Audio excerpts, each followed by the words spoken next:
జై శ్రీరామ్. కాలడి శంకరులే కైలాస శంకరులు, కైలాస శంకరులే కాలడి శంకరులు. కొడిగట్టుతున్న హైందవ సంస్కృతిని రగిల్చి జ్వాలగా జ్వలింపచేసిన మహనీయుడు, మహితాత్ముడు ఆదిశంకరాచార్యుల వారు. ఆనాడు దేశవ్యాప్తంగా తమ పర్యటనలతోటి హిందూ ధర్మానికి పునర్జీవనం ఇచ్చారు. ప్రతి భారతీయుడి గుండెను గుడిగా చేశారు. హైందవ ధర్మాన్ని, సనాతన ధర్మాన్ని మరింతగా పరిఢవిల్లే చేసి ఆ స్ఫూర్తిని నేటిదాకా కొనసాగించే బీజాలు వేసి మఠాలు స్థాపించి ఆయన దేశవ్యాప్త పర్యటనలు అందుకు ఉపయోగపడ్డాయి. అలాగే వారిని స్ఫూర్తిగా తీసుకొని శృంగేరి జగద్గురువు శ్రీ శ్రీ శ్రీ విధిశేఖర భారతీ స్వామివారు కూడా ఆనాడు ప్రతి భారతీయుడి గుండెను గుడిగా మార్చిన ఆదిశంకరాచార్యులు వారి కృషిని మరింతగా రెట్టింపజేస్తూ ఆ గుడిని మహాక్షేత్రంగా మారుస్తున్నారు స్వామివారు. అలాంటి మహత్తరమైన కృషి కొనసాగిస్తున్నారు. ఉత్తర దేశ యాత్రను కొనసాగిస్తూ ఉన్నారు. సనాతన ధర్మం అనే తల్లి ఒడి నుంచి జారిపోయిన బిడ్డలను మళ్ళా తల్లి ఒడికి చేరుస్తున్నారు. అంతటి అద్భుతమైన కృషి చేస్తున్నారు. వారికి నిజంగా పాదాభివందనం.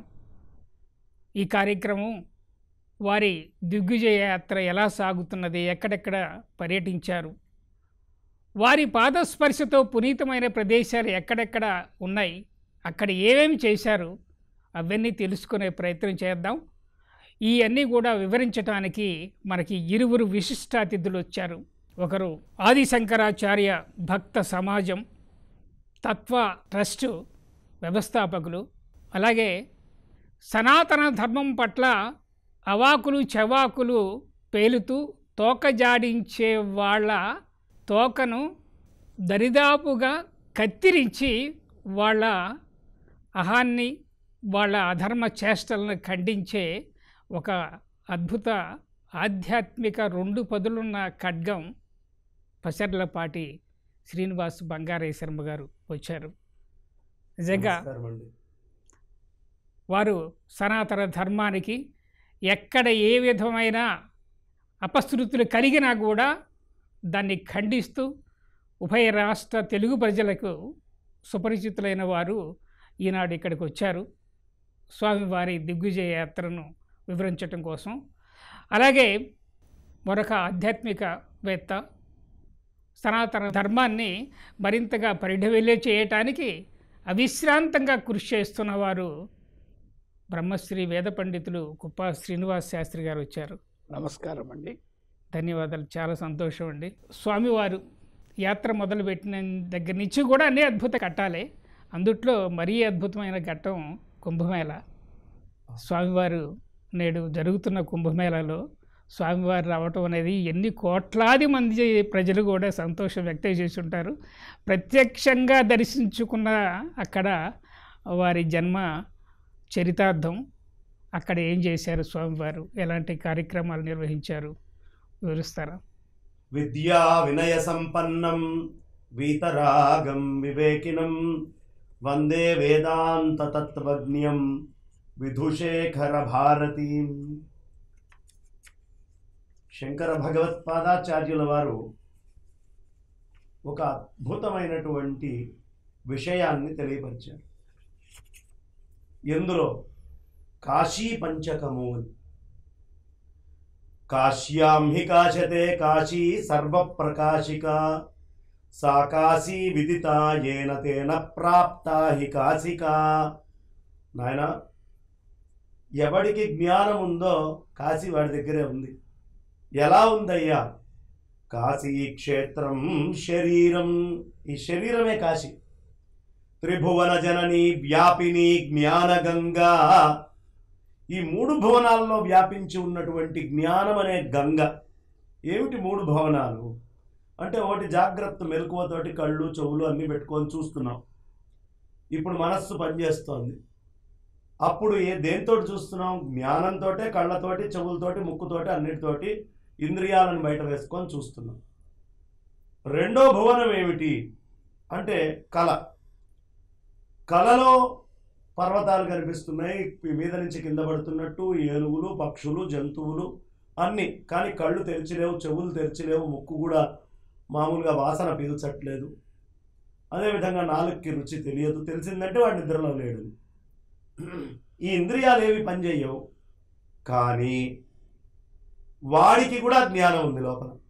ఈ సృష్టి అంతా వాడి జ్ఞానంతో సృష్టి చేస్తున్నాడు.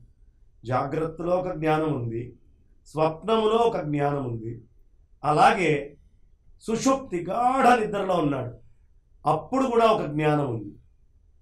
ఏమిటి అప్పుడు ఉన్న జ్ఞానం? మనస్సు లేదు కదా, అయినా జ్ఞానం ఉందని ఎలా చెప్తున్నారు అని అడగచ్చు. సుషుప్తిలో కూడా మనిషికి జ్ఞానం ఉంటుంది. నిద్ర లేపంగానే హాయిగా పడుకుంటే లేపుతామేమయ్యా? హాయి అనేటటువంటిది అక్కడ ఉంది అంటే ఒక జ్ఞానము అనేది అక్కడ ఉంటేనే. కానీ దాన్ని తెలుసుకోకుండా ఈ జీవుడు అజ్ఞాన స్థితిలో ఆ జ్ఞానాన్ని స్మరిస్తున్నాడు. అక్కడ జ్ఞానం ఉంది, మూడిట్లో అవిచ్ఛిన్నంగా జ్ఞానం ఉంది. త్రిభువన జనని వ్యాపిని జ్ఞానగంగా. నువ్వు తమో స్థితిలో ఉన్నప్పుడు ఉన్న జ్ఞానము, అలాగే నువ్వు రజోస్థితిలో ఉన్నప్పుడు ఉన్న జ్ఞానము, నువ్వు జాగ్రత్త స్థితిలో ఉన్నప్పుడు జ్ఞానము, దీంట్లో మార్పు లేదు. ఈ మూడు ఒకటే అయినటువంటి గంగా ప్రవాహము. స్వర్గ మర్త్య పాతాళాలు మూడు కూడా ఒకటి పూర్ణ అంధకారము, ఒకటి మధ్యమంగా ఉంటుంది, స్వర్గము పూర్తిగా జ్యోతిర్మయంగా ఉంటుంది. కాబట్టి ఈ మూడు స్థితుల్లో ఉండే గంగా అని చెప్పి అక్కడి నుంచి మూడోది బాగుందయ్యా, నువ్వు కాశీ గురించి చెప్పావు, గంగ గురించి చెప్పావు, గయ ఎక్కడ ఉంది అని అడిగాడు. భక్తి శ్రద్ధ గయేయం. నీలో ఉన్న భక్తి, నీలో ఉన్న శ్రద్ధే గయా. మరి ప్రయాగ అంటే ఏంటి అని అడిగారు. అడిగితే శంకరాచార్యులు వారు అద్భుతంగా చెప్తారు, నిజ గురు చరణ ధ్యాన యోగ ప్రయాగ. నిజమైనటువంటి గురువు యొక్క చరణాల మీద ఉండే ధ్యానం అనేటటువంటి యోగమే ప్రయాగ. అంటే గురువు అంటే ఎవరండి?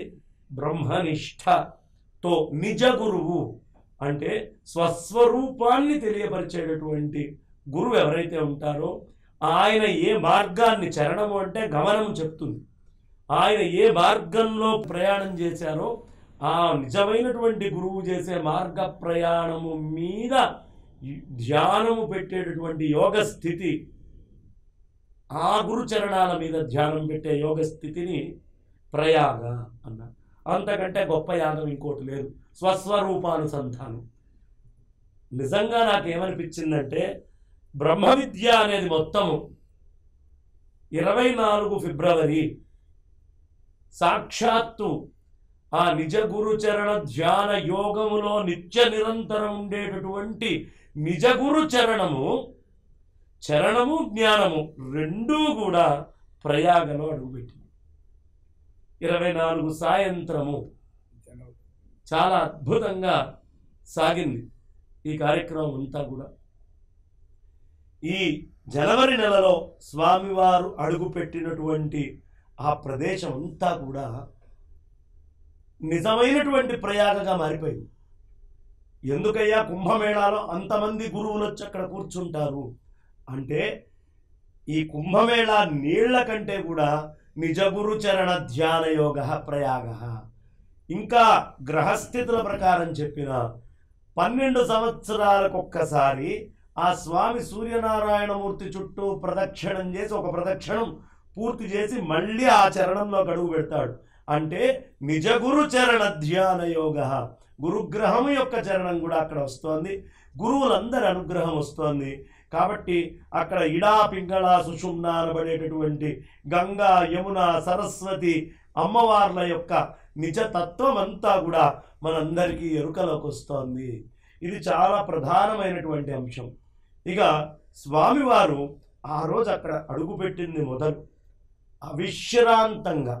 ఎక్కడ చంద్రమౌళీశ్వర ఆరాధన అయితేనేంటి, వారి సంచారం అయితేనేంటి, ఎప్పుడు ధర్మాన్ని వదిలిపెట్టి ఎప్పుడు పడుకున్నారో ఎప్పుడు మెలకువతోటున్నారో కూడా తెలియనటువంటి స్థితి. అలా ఉన్నటువంటి స్వామివారు చాలా అద్భుతమైనటువంటి కార్యక్రమాలు అక్కడ చేశారు. ఏమేమి అంశాలు చెప్పారు అంటే కాస్మిక్ క్రియేషన్, ఈ సృష్టి మొత్తము ఎలా రచన చేయబడింది, ఎలా వచ్చింది, అదేవిధంగా ఆ భరతవర్షం యొక్క గొప్పతనం ఏమిటి. మొదటి రోజు 25వ తారీఖు నాడు చెప్పారండి. 26వ తారీఖు నాడు ఈ భరతవర్షము ప్రపంచం మొత్తానికి ఇచ్చేటటువంటి సందేశం ఏమిటి? 27వ తారీఖు నాడు భాగవత తత్వం ఏమిటి అని చెప్పారు. 28 మృత్యువు రాకముందే ప్రతి మనిషి వాడి జీవితంలో వాడు ఆచరించాల్సినటువంటి బాధ్యత ఎలాంటిది అనే అంశాన్ని చాలా చక్కగా చెప్తూ 29వ తారీఖు నాడు యవ్వనాన్ని ఎట్లా సద్వినియోగం చేసుకోవాలి, జడతత్వాలు ఒంట్లో ఉన్న బలాన్ని సద్వినియోగం చేయటం ఎట్లా, ఈ అంశాలని ఓ పక్క చెప్తూ ఇంకో పక్కన ఆ అద్భుతమైనటువంటి శాస్త్రార్థ సభల్లో పాల్గొన్నారు. చాలా విశేషంగా శాస్త్రార్థ సభలు మధ్యప్రదేశ్ ప్రభుత్వం నుంచి అక్కడ ఏక్తా అనేటటువంటి ఆదిశంకరుల మూర్తి స్ఫూర్తిగా తీసుకొని అద్భుతమైనటువంటి శంకరుడు అంటేనే శాస్త్రార్థం. ఇవాళ భారతదేశంలో ఒక్క కాలు ఇలా కొట్టి శాస్త్రార్థ సభలో సింహభాగంలో కూర్చోడానికి ఎవరున్నారు ఆచార్యులు అంటే ప్రప్రథమంగా మనం గణించాల్సినటువంటిది శృంగగిరి జగద్గురువులు అనంత శ్రీ విభూషితులు శ్రీ శ్రీ శ్రీ భారతీ తీర్థ మహాస్వామి చరణులు, వారి యొక్క కరకమల సంజాతులైనటువంటి శ్రీ శ్రీ శ్రీ విధుశేఖర భారతి మహాస్వామి చరణులు. ఇక్కడ కూర్చొని పిచ్చి పిచ్చి మాటలు మాట్లాడేవాళ్ళు 100 మంది ఉంటారు. ఇక్కడికి వచ్చి మాట్లాడతారు. సింహం శాస్త్రార్థ సభలో ఉంది, అక్కడికి వెళ్ళి దాని ముందు గర్జించు అంటే తోక ముడుచుకొని ఎక్కడో పోయి మూల కూర్చుంటారు. ఆ సింహం ముందు శాస్త్రార్థ సభలో కూర్చొని మాట్లాడే శక్తి సామాన్యులకు ఉండదు. అంతటి అద్భుతమైనటువంటి ఆ వాక్యార్థ సభలను అక్కడ నిర్వహణ చేసి ఎంతమంది పండితులు, యావత్ భారతదేశం నుంచి అనేక మంది పండితులు అక్కడికి వచ్చి కూర్చున్నారు. అలా వాక్యార్థ సభలు చెప్తూ ఇంకో పక్కన ప్రయాగ గంగా యమున సరస్వతి సంగమంలో షాహీ స్నానము, చక్కగా అద్భుతమైనటువంటి షాహీ స్నానాన్ని చేశారు. అమావాస్య రోజున ఎవరెవరు ఒక్కళ్ళు కాదు, మనకి చతురామ్నాయ పీఠాలు పూరి, ద్వారక, బదరి, శృంగగిరి ఈ 4 పీఠాలు మనకి చాలా విశేషంగా చెప్పబడ్డాయి. ఈ 4 పీఠాల ఆచార్యులు అక్కడే ఉన్నారు ప్రయాగలో. అందులో 3 ఆచార్యులు ఒకటేసారి వెళ్ళి అక్కడ ఆ స్నానము అనేటటువంటిది ఆచరించటం చాలా మహత్తరమైనటువంటి అనిర్వచనీయమైనటువంటి అపూర్వమైనటువంటి ఘట్టం. అలాంటి అపూర్వమైనటువంటి ఘట్టంలో స్వామివారితో పాటుగా వెళ్ళినటువంటి అందరూ అలా స్వామివారు 3 స్వాముల వారిలో అక్కడ స్నానం చేస్తున్నప్పుడు టీవీలలో మాధ్యమాలలో వీక్షించినటువంటి వాళ్ళందరి యొక్క జన్మ ధన్యం. అలా స్వామివారు అక్కడ వెళ్ళి ప్రయాగలో ఆ కుంభమేళా స్నానాన్ని ఆచరించి గురుచరణము ప్రత్యక్షంగా గురుచరణము అంటే ఆ గ్రహం పైనుంచి రావడం వేరు, ఆ గ్రహానుగ్రహము ఈ స్వాముల వార్ల రూపంలో అక్కడికి వెళ్ళి ఆ ప్రయాగ క్షేత్రంలో అడుగుపెట్టినది, అది విశేషం. అలా అద్భుతమైనటువంటి ఆ స్నానము అన్నీ కూడా కానించి చంద్రమౌళీశ్వర ఆరాధనలన్నీ ప్రయాగ నుంచి చేసి అక్కడ వచ్చినటువంటి ధర్మశాస్త్ర విషయంలో వచ్చే సందేహాలన్నిటినీ తుత్తునియలు చేస్తూ అక్కడే అమిత్ షా గారు లాంటి వారు మన కేంద్ర హోంశాఖ మాత్యులు పెద్దలు వారు వచ్చి జగద్గురువుల ఆశీస్సులు తీసుకోవడం, అదేవిధంగా ఆ ప్రాంత ముఖ్యమంత్రి చాలా మహానుభావుడనే చెప్పాలి, ఇంతమందితోటి ఒక కార్యక్రమాన్ని నిర్వహించడం చాలా విశేషం. తెలివి తక్కువ దద్దమ్మలు కొంతమంది ఇవాళ రోజున మేము ముఖ్యమంత్రులము, మేము వెస్ట్ బెంగాల్కి ముఖ్యమంత్రులము, అక్కడ ముఖ్యమంత్రులము అని నోటికొచ్చినట్టు ప్రేలుతున్నారు. ఇది మృత్యు కుంభమేళ అని, ఇది అమృత కుంభమేళ కాదు మృత కుంభమేళ అన్నట్టుగా మాట్లాడుతున్నారు. ఎందుకు అంటే కొంతమంది మరణించారు అని. మరి ఇవాళ ఆవిడ పార్టీ పెట్టింది, ఆ పార్టీలో ఎంతమంది మృత్యువాతన పడుతున్నారు, వాళ్ళందరినీ మనం అనట్లేదు ఆ పార్టీని అట్లా. కాబట్టి ఒక్కసారి జగద్గురువులు అక్కడ అడుగు పెట్టి అద్భుతంగా చేశారు. ఇలాంటి తప్పుడు మాటలు ఎవరూ మాట్లాడకూడదు అన్నది గురు చరణాలను ఆలోచిస్తున్నప్పుడు దుర్మార్గం కూడా గుర్తొచ్చి చెప్తున్నా. ఇలా స్వామివారు ప్రయాగలో మొత్తము వటవృక్షము దగ్గర నుంచి మొత్తం అన్ని ప్రాంతాలని ఒక్కొక్కటిగా అద్భుతంగా దర్శనం చేసుకొని వచ్చిన భక్తులందరినీ విశేషంగా కలిసి అనుగ్రహించారు.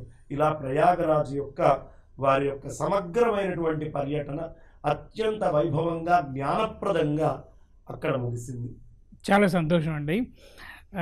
ముగ్గురు మహాగురువులు కలిసి స్నానం చేస్తున్న సన్నివేశం తలుచుకుంటే పులకాంకితం అవుతుంది. సత్యం. స్నానంతో పాటు ఈ ముగ్గురు కలిసి అక్కడ అద్భుతంగా ఒక సమ్మేళనం ఏర్పాటు చేసి అనేక అంశాలని, గోవధ చేయడానికి వీలు లేదు, ధర్మం పట్ల ఎట్లా ఉండాలి, ఎవరి యొక్క బాధ్యతలు ఏ విధంగా ఉండాలని ఏకపీఠం మీద కూర్చొని శాసనం చేశారు. ఇది భారతానికి అవసరమైంది.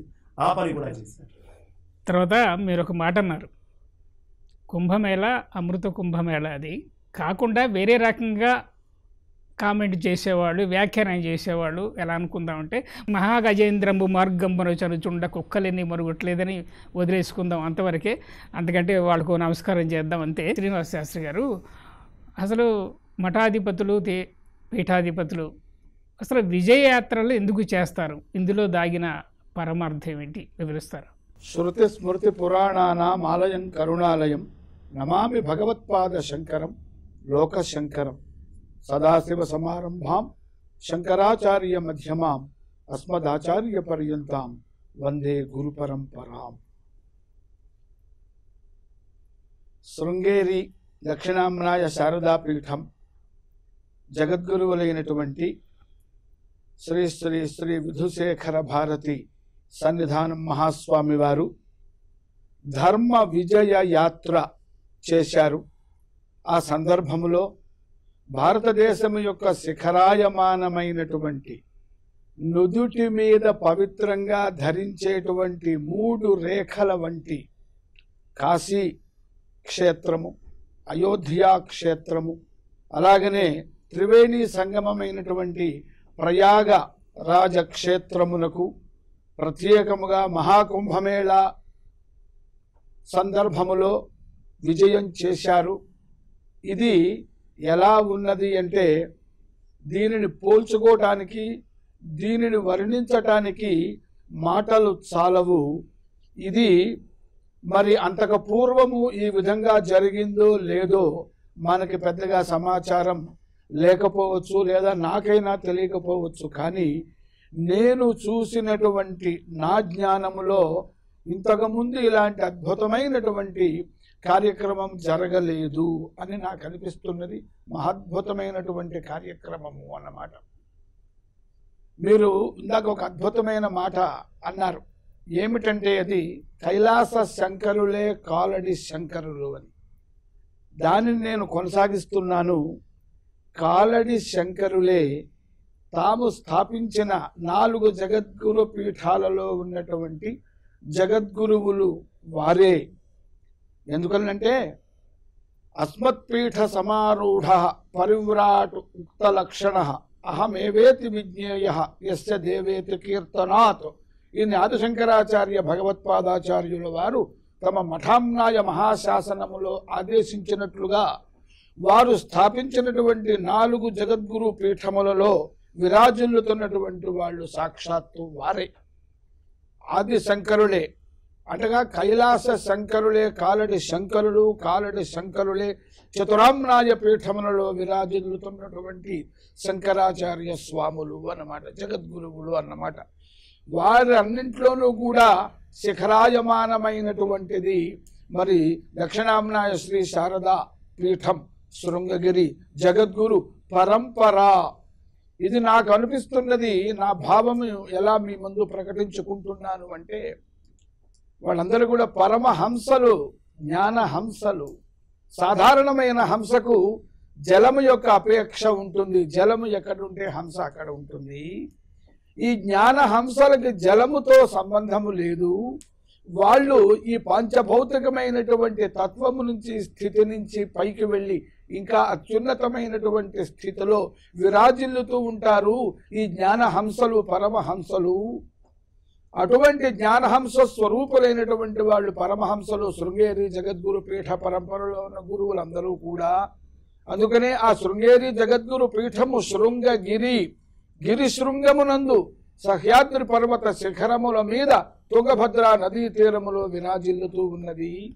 వారి యొక్క ధర్మ విజయ యాత్ర, మహాకుంభమేళా యాత్ర ఎలా ఉన్నది అంటే ఆ జ్ఞాన స్వరూపమైన హంస చక్కగా తన యొక్క తన ప్రేమకు పాత్రమైనటువంటి భారతదేశం అంతటినీ కూడా తన కృపా కటాక్ష వీక్షణములను ప్రసరింపచేసి అందరినీ కూడా ఆనందింపజేయాలి, ఉద్బోధింపచేయాలి. సనాతనమైన భారతీయ సంస్కృతి, వైదిక సంస్కృతి, హైందవ సంస్కృతిని ఉజ్జీవింపచేయాలి అనేటువంటి ఉద్దేశ్యంతో ఈ యొక్క శృంగము నుండి, శృంగగిరి అనేటువంటి ఉన్నతమైన స్థితి నుండి చక్కగా విహరిస్తూ ఈ మధ్యలో ఉన్నటువంటి ఈ ప్రజలందరినీ, సకల ప్రాణులని కూడా ఆనందింపజేస్తూ ఉజ్జీవింపచేస్తూ, ఏ హంస అయినా మరి చక్కగా పర్వదినములలో నదులలో స్నానము చేస్తుంది కనుక, జలములలో మునుగుతుంది కనుక మరి వారు అక్కడ నుండి బయలుదేరి చక్కగా 3 అద్భుతమైనటువంటి క్షేత్రములకు దయచేశారు, విజయ యాత్ర చేశారు. భారతదేశము గుడి మరియు బడి కూడా. అంటే కాశ్మీరం నుండి కన్యాకుమారి వరకు కూడా అనేక క్షేత్రములతో విరాజిల్లుతూ ఉన్నది.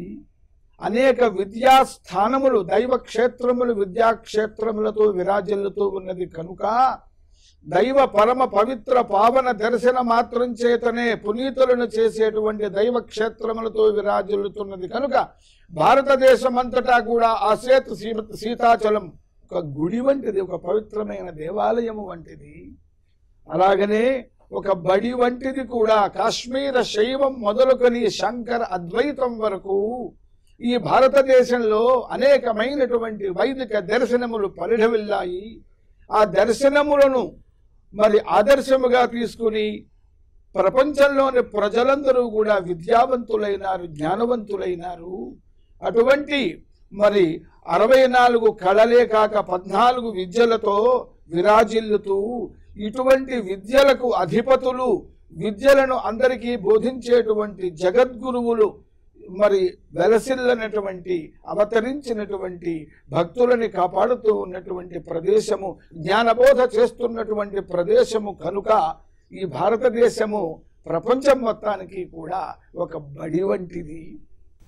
అంతేకాకుండా ఈ జగద్గురువులు, శృంగగిరి జగద్గురువులు విధుశేఖర భారతి సన్నిధానం మహాస్వామి వారు ఎక్కడి నుండి ఎక్కడికి వెళ్ళారు చూడండి. ఇందాక బంగారే శర్మ గారు కూడా చక్కగా 3 క్షేత్రములను చెప్పారు. గయ ఒకటి, అయోధ్య ఒకటి, అలాగనే మరి ప్రయాగ ఒకటి, కాశీ ఒకటి. అయోధ్య అక్లేద్యోయం అదాహ్యోయం అచ్ఛేద్యో క్షోభ్య ఏవచ.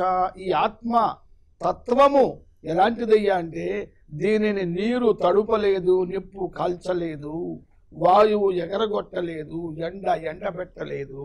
అటువంటి నిత్య నిర్మల శుద్ధ బుద్ధ ముక్త స్వభావమైనటువంటిది ఈ ఆత్మతత్వము అని బోధించటానికే అయోధ్యా పట్టణమునకు దయచేసి ఆత్మ అయోధ్య వంటిది.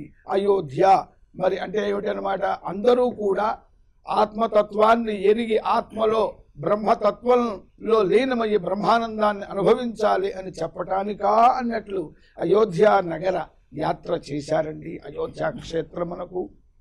అంతేకాకుండా అనేక క్షేత్రములను కూడా వారు దర్శించారు.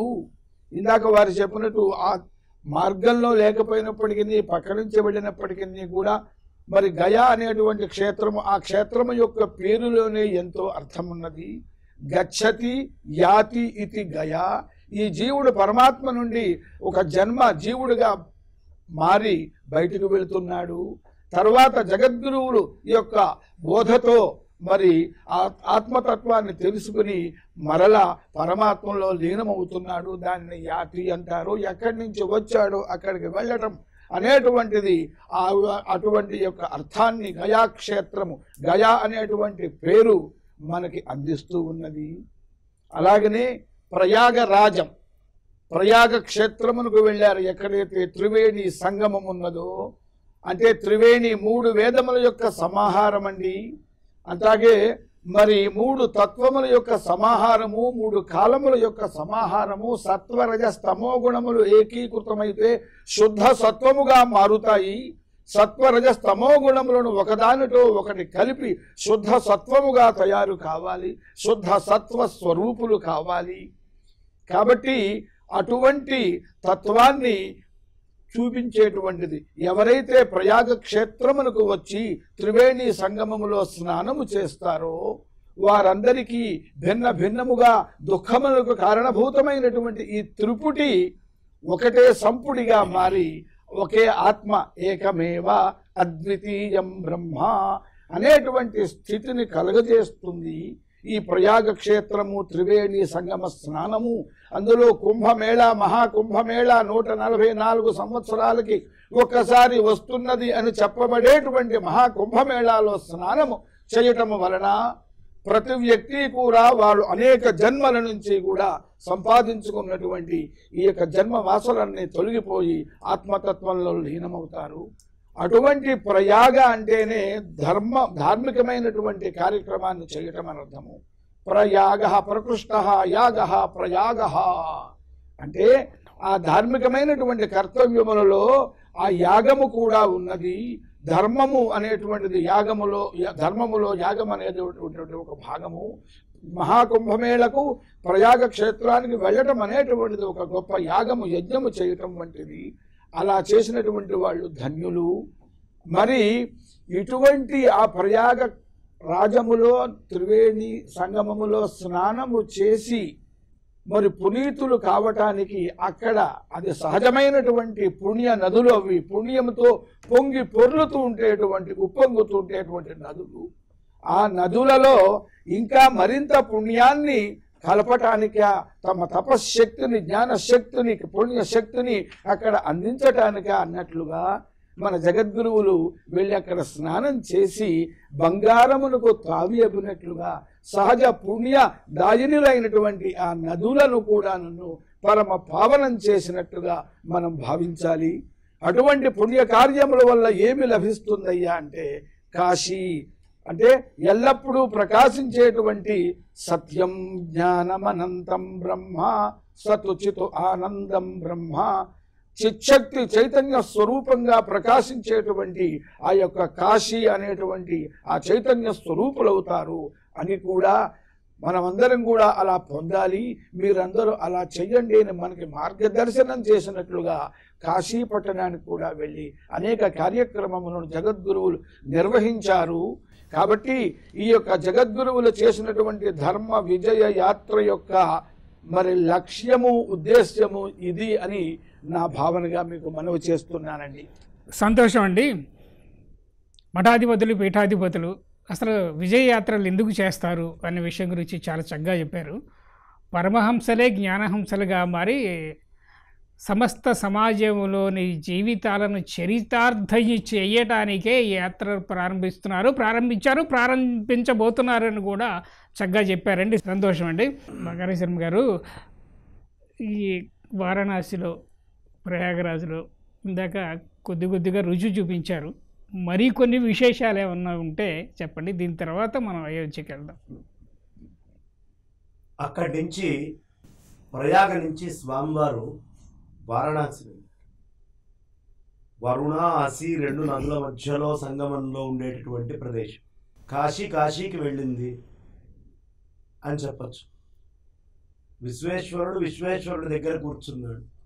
అభేదం శంభోర్మూర్తి చరతి భువనే శంకరాచార్య రూప. ఆ శివుడే శంకరుల రూపంలో ప్రవాహంగా వెళ్తున్నాడు. ఆ ప్రవాహం వెళ్ళి కాశీ వైపు వెళ్ళింది. కాబట్టి అద్భుతంగా కాశీ ప్రాంతానికి చేరాక అన్నపూర్ణే సదాపూర్ణే శంకర ప్రాణవల్లభే జ్ఞాన వైరాగ్య సిద్ధ్యర్థం భిక్షాం దేహి చ పార్వతి మాతా చ పార్వతీ దేవి పితా దేవో మహేశ్వర. అద్భుతంగా అక్కడ ఆ క్షేత్రంలో పునః కుంభాభిషేక ప్రతిష్ఠాదులు అద్భుతంగా నిర్వహించారు. ఆ అన్నపూర్ణాదేవిని అసలు నిత్య శోభాయమానంగా ఉండేటువంటి ఆ తల్లి మరింత శోభస్కరంగా కనిపించేటటువంటి ఏర్పాటు, ప్రతిష్ఠ చేస్తే స్వామివారే చేయాలి. అంత అద్భుతంగా అక్కడ కార్యక్రమం అంతా నిర్వహించారు. బెనారస్ హిందూ యూనివర్సిటీ లాంటి యూనివర్సిటీస్కి వెళ్ళారు. అలాగే ఆ తులసి శాస్త్రార్థ పాఠశాలలకు వెళ్ళారు, ఇంకొక శాస్త్రార్థ పాఠశాలలకు వెళ్ళారు. ఆ పాఠశాలల్లో అందరినీ పలకరించారు. ముందు విశ్వేశ్వరుడి యొక్క దర్శనము, ఆయన దగ్గర అభిషేకము అద్భుతంగా సాగింది. అక్కడ ఉన్నటువంటి పండితులు, దానికి సంబంధించినటువంటి ప్రధానమైనటువంటి చీఫ్ మొహంతులు అందరూ కూడా వచ్చి అక్కడ కూర్చున్నారు. సాక్షాత్తు విధుశేఖర భారతీ స్వామివారే ఆదిశంకర్లకి ప్రత్యేకంగా పూజని అర్చించారు. అదేవిధంగా సూర్యనారాయణమూర్తికి విశేషమైనటువంటి ఆ కార్యక్రమాన్ని కూడా అక్కడ నిర్వహించడం జరిగింది. అనేకమైనటువంటి శివలింగాలకి చింతామణి గణపతి దగ్గర నుంచి, ఎందుకు అంటే చాలా అద్భుతమైనటువంటి మఠం శృంగగిరి పాలనలో కాశీలో ఉంటుంది. ఈరోజు కూడా దగ్గర దగ్గర 5 ఎకరాలు ఉన్నటువంటి మఠం. నేను మా శ్రీనివాస్ శాస్త్రి గారు మేమందరం కలిసి ఆ మఠంలోకి వెళ్ళాం కూడా. అద్భుతమైనటువంటి మఠం.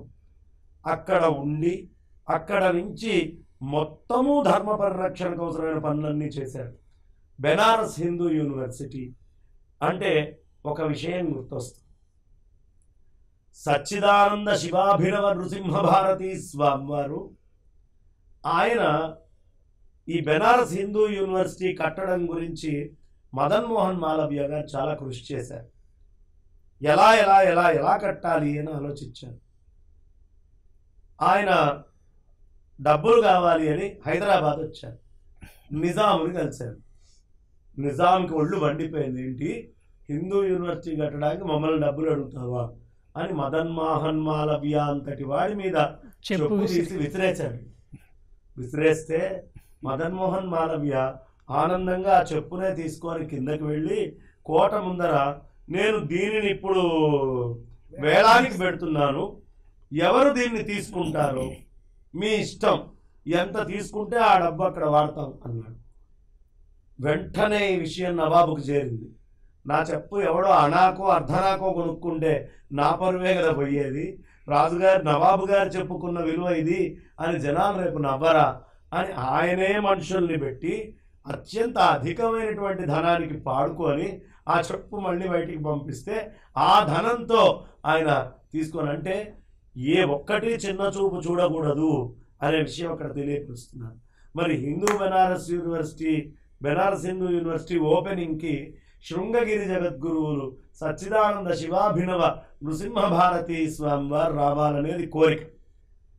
అప్పుడు ఉన్నటువంటి పరిస్థితులకి స్వామివారు సకాలంలో అక్కడికి చేరడం అనేది కొంచెం కష్టం అనిపించి వారి గురువు గారైనటువంటి శ్రీ నృసింహ భారతీ స్వామివారి యొక్క పాదుకల్ని పంపించి ఈ పాదుకల్ని మళ్ళీ బెనారస్ హిందూ యూనివర్సిటీలో అక్కడ ప్రతిష్ట చేసి దానికి పూజ చేసిన తర్వాతే ఈ యూనివర్సిటీ ఓపెన్ అయినంత చరిత్ర ఉంది. ఇప్పటికీ మనం అది అక్కడున్న మ్యూజియంలో ఆ పాదుకల్ని ఇప్పటికీ చూడొచ్చు. ఆ పాదుకలు అక్కడికి చేరుకొని అక్కడ పూజ చేయబడ్డాయి. అంటే ఆ పదస్పర్శ, ఈ ఏదైతే పొరపాటు జరిగిందో ఈ పొరపాట్లన్నింటినీ కూడా ఆ పాదుకతోటి సరిదిద్దారు. ఆ సచ్చిదానంద శివాభినవ నృసింహ భారతీ స్వామివారు వారి గురువర్యుల పాదుకల్ని పంపించి అలాంటి యూనివర్సిటీలో వెళ్ళి స్వామివారు చాలా అద్భుతంగా మాట్లాడటం. ఇక్కడ శాస్త్రం నిమిత్తం మీరు ఏమైనా చేయాలి అనుకుంటే ప్రతి సంవత్సరం పీఠం నుంచి మేము 50 లక్షల రూపాయలు విరాళంగా ప్రతి సంవత్సరం పంపిస్తాము అనే వాగ్దానం కూడా అక్కడ చేయటం. అంటే అసలు అవిశ్రాంత కృషి చేస్తూ ఉంటారండి స్వామివారు. ఎప్పుడు వృధాగా ఒక్క క్షణము వారు వృధా చేస్తూ కనిపించదు. ఎప్పుడు తపస్సు తపస్సు సతపోతప తపోతప అన్నట్టుగా తపస్సులోనే ఉంటారు. సతపోతప్యత అంతే. ఆ తపస్సే వాళ్ళ గురువు గారు ఏ మాట చెప్పారో అది తీసుకొని తపస్సునే ఆచరిస్తూ ఉంటారు. అలా తపఃప్రధానమైనటువంటి జీవితాన్ని కాశీలో గడిపి ఈ ఉన్నటువంటి క్షేత్రాలు ముఖ్యమైనటువంటివన్నీ కూడా అక్కడ స్వామివారు సంచరించి అనేక మంది విద్యార్థుల్ని, కాశీ పండితుల్ని అందరినీ కూడా అలా కూర్చోబెట్టి విస్మయానికి గురి చేశారు జగద్గురువుల యొక్క పాండిత్యంతో. ఎంత పాండిత్యం అయ్యా అంటే ఒక శృంగేరి పీఠంలోనే అది ఉంటుందండి. ఓ సందర్భంలో అభినవ విద్యాతీర్థస్వామి వారు, భారతీ తీర్థస్వామి వారు అక్కడికి వెళ్ళారు. వెళ్ళినప్పుడు ఈ కాశీ పండితులందరూ శాస్త్రార్థం అంటే ఇప్పుడు వద్దులే అన్నారు. అనేటప్పటికీ వీళ్ళందరూ మెల్లిగా బయటికి వెళ్ళి శాస్త్రార్థం అంటే వద్దంటున్నారు, బహుశా ఇంతమంది పండితులు అని ఆలోచిస్తున్నారేమో అని ఒక మాట అన్నారు ఈ పండితులు. ఆ మాట జగద్గురువులకి చేరింది. వెంటనే శాస్త్ర వాక్యార్థ సభ ఏర్పాటు చేయండి, మా శిష్యుడు వస్తారు అని చెప్పారు. అప్పుడు అనంతశ్రీ విభూషితులు శ్రీ శ్రీ శ్రీ భారతీ తీర్థ స్వామి వారు వెళ్ళి ఆ సభలో కూర్చొని మాట్లాడిన తర్వాత ఆ పండితులు చాలామంది అక్కడికి వచ్చి తిరిగి స్వామివారి దగ్గర అభినవ విద్యాతీర్థ స్వామివారి దగ్గర నమస్కారం చేస్తుంటే, స్వామివారు చెప్పినటువంటి మాటలలో ఇక్కడున్న పండితులు చాలా విని ఉండరు అసలు ఇంతకు ముందు. అలాంటివి చాలా చెప్పుకుంటారు, వాటి మీద వ్యాఖ్యానానికి ఒక సభ పెడదాము అంటే ఆలోచించండి. శాస్త్రము శారద ఎక్కడ ప్రవహిస్తుంది? శృంగగిరి పీఠము నుంచే శారదామ్మవారు ప్రవహిస్తుంది.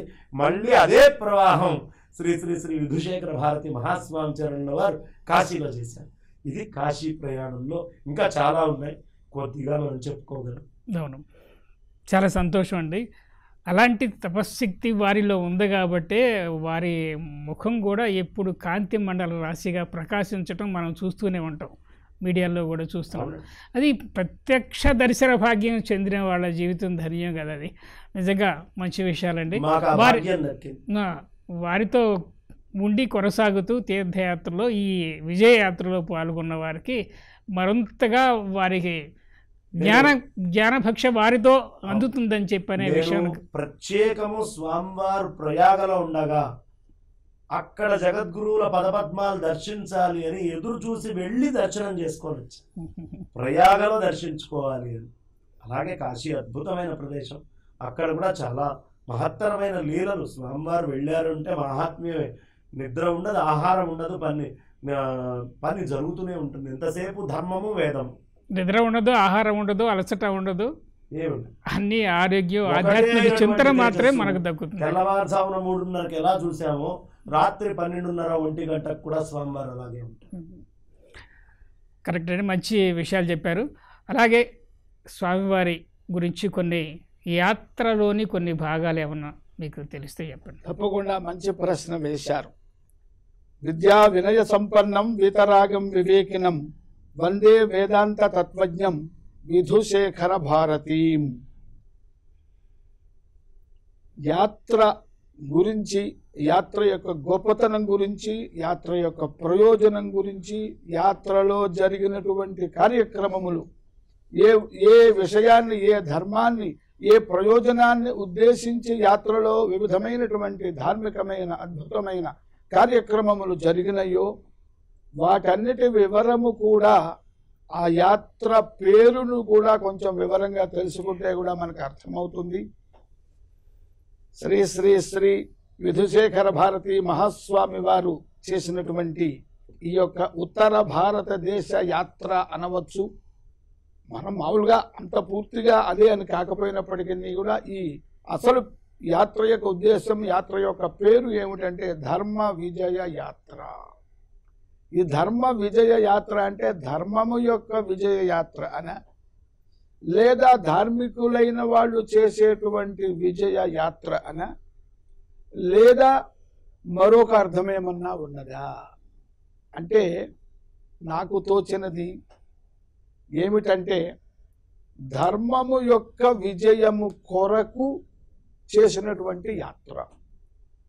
మనం భారతీయులం అందరం కూడా ఎప్పుడూ కోరుకుంటూ ఉంటాం, ధర్మస్య జయోస్తు అధర్మస్య నాశోస్తు ప్రాణ్యషు సద్భావనాస్తు విశ్వస్య కళ్యాణమస్తు. చూడటానికి 4 మాటలుగా కనిపించినప్పటికీ కూడా ఈ 4 మాటల యొక్క సారాంశము కూడా ధర్మస్య జయోస్తు అనే మాటలోనే ఉన్నది. ధర్మము యొక్క విజయము కొరకు చేసినటువంటి యాత్ర కాబట్టి ఇది ధర్మ విజయ యాత్ర. మనమందరం కూడా ధర్మము యొక్క విజయము కోసము ప్రయత్నము చెయ్యాలి. పరమాత్మ కూడా ధర్మము యొక్క విజయము కోసమే ప్రత్యేకంగా అవతారాన్ని ధరిస్తాడు. మరి జగద్గురువులు, ప్రత్యేకించి మన శృంగగిరి జగద్గురువులు సాక్షాత్తు ఆది శంకరుల యొక్క అవతార స్వరూపులే కనుక అవతారము యొక్క పరమ ప్రయోజనము ధర్మమునకు విజయాన్ని చేకూర్చటము. ఎందుకనంటే మనందరికీ తెలుసు, ఆబాల గోపాలము కూడా ధర్మము విజయం పొందింది అంటే మనందరం కూడా విజయాన్ని పొందినట్టే. ధర్మము రక్షింపబడింది అంటే మనందరం కూడా రక్షింపబడినట్లే. అందుకనే ధర్మో రక్షతి రక్షిత అన్నారు. అంతేకాకుండా పరమాత్మ తను అవతారము ఎప్పుడు ఎందుకు ధరిస్తాడయ్యా అంటే భగవద్గీతలో చెప్పాడు, యదా యదా హి ధర్మస్య గ్లానిర్భవతి భారత అభ్యుత్థానమధర్మస్య తదాత్మానం సృజామ్యహం అన్నాడు. కాబట్టి ఎక్కడెక్కడైతే ధర్మము తగ్గుతున్నది అనిపిస్తున్నదో, ధర్మమునకు కష్టము జరుగుతుందో అటువంటి సందర్భములలో తప్పకుండా అవతరిస్తాను. సాధారణముగా ఉన్న ధర్మాన్ని అత్యద్భుతంగా ఉద్ధరించడానికి కూడా అవతరిస్తాడు పరమాత్మ. ఎందువల్ల ధర్మమునకు విజయం ఎందుకు కలగాలి? ధర్మమునకు విజయము కలిగితే సాటి మానవుడికి, సాధారణ మానవుడికి ఏమి ప్రయోజనము? ధర్మో విశ్వస్య జగతః ప్రతిష్ఠ. ధర్మము అంటే ఏమిటి? అందరూ సుఖంగా ఉండటమే. ఆ ధర్మము యొక్క తాత్పర్యాన్ని మన భారతీయ సంస్కృతి, మహర్షులు, మన గురువులు, పెద్దలందరూ కూడా 2 వాక్యాల్లో ప్రపంచానికి తెలియజేస్తూ ఉన్నారు. 3 వాక్యాలు, 2-3 వాక్యాలు. వసుధైవ కుటుంబకం, ప్రపంచమంతా ఒకటే కుటుంబము. అలాగనే లోకాహ సమస్తాహ సుఖినో భవంతు. ధర్మము విజయం గనక పొందినట్లయితే సమస్త లోకములు సుఖముగా ఉంటాయి. తర్వాత లోకా సర్వే జనాహ సుఖినో భవంతు. సకల ప్రాణులు కూడా సుఖాన్ని కలిగి ఉంటారు. సర్వులకు దుఃఖాన్ని పోగొట్టి సుఖాన్ని ఇచ్చేది ధర్మము. సుఖము జ్ఞానము వలన కలుగుతుంది.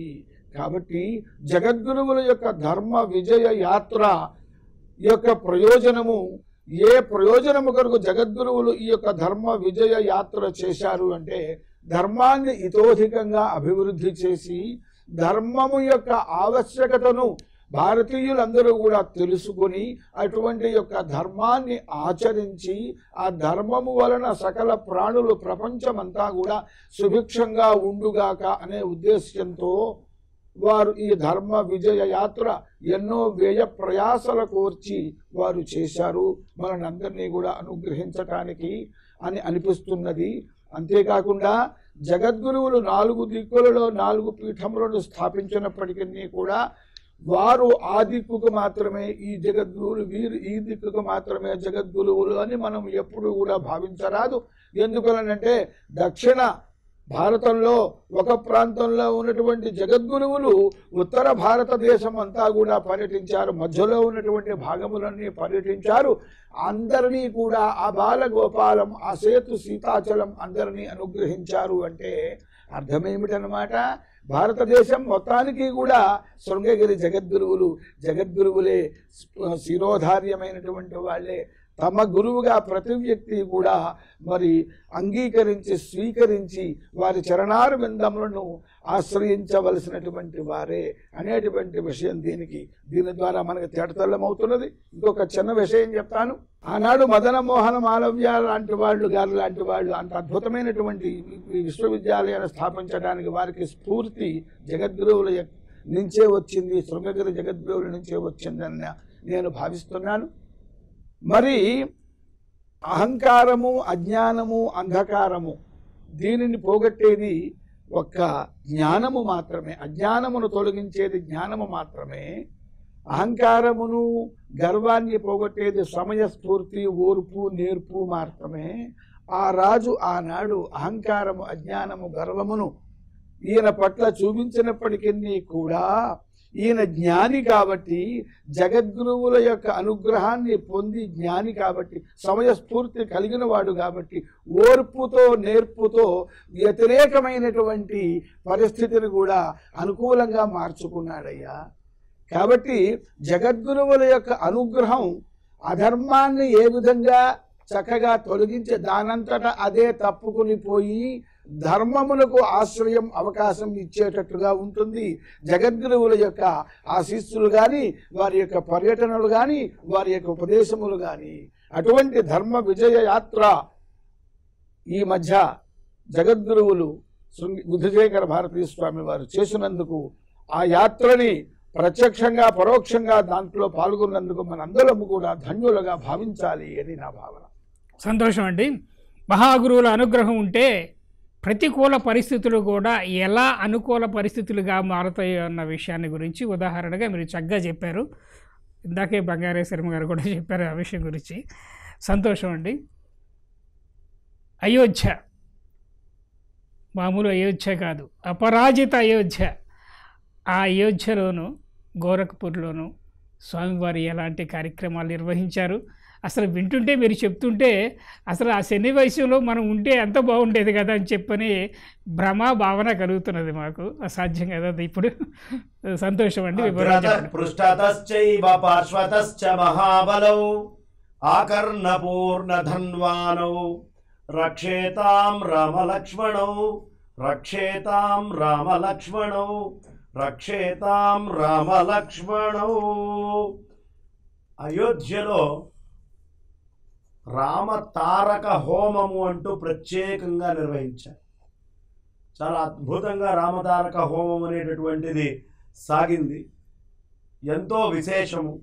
అదేవిధంగా అక్కడ ఒకటే రాతితోటి చేసినటువంటి రామ సీతారామ లక్ష్మణ హనుమత్ పరబ్రహ్మల యొక్క విగ్రహ ప్రతిష్ఠ శృంగేరి మఠంలో ఒక్కటే రాతి మీద చాలా అందంగా అద్భుతంగా చెక్కబడినటువంటి ఆ విగ్రహాన్ని అక్కడ అందించడం అనేటటువంటిది జరిగింది. అదేవిధంగా స్వామివారికి ఒక అద్భుతమైనటువంటి నక్లెస్ అనేటటువంటిది ఇవ్వడం జరిగింది. అక్కడ రామదర్బార్లో ఇదంతా చేయడం జరిగింది.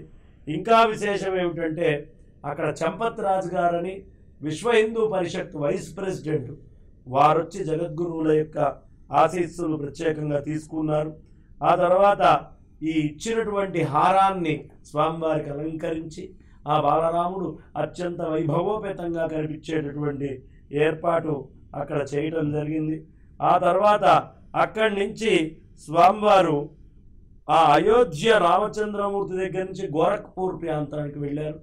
అక్కడ యోగి ఆదిత్యనాథ్ గారి సమక్షంలో అద్భుతమైనటువంటి ఉపన్యాసాలు, ధర్మ సందేశాలు, అనుగ్రహ భాషణాలు, అన్ని అనుగ్రహ భాషణాన్ని అక్కడ ఉండి అందించారు స్వామివారు. అదేవిధంగా అక్కడికి వెళ్ళాక రామ తారక హోమము అయోధ్యలో చేస్తే ఇక్కడ సుందరకాండ 108 సుందరకాండ పారాయణని చాలా విశేషంగా చేయించడం, అలాగే ఇక్కడ గోరఖ్పూర్లో ఆంజనేయ స్వామి వారి హోమం చేయించారు చాలా విశేషంగా మంత్రాలన్నింటినీ తీసుకొని.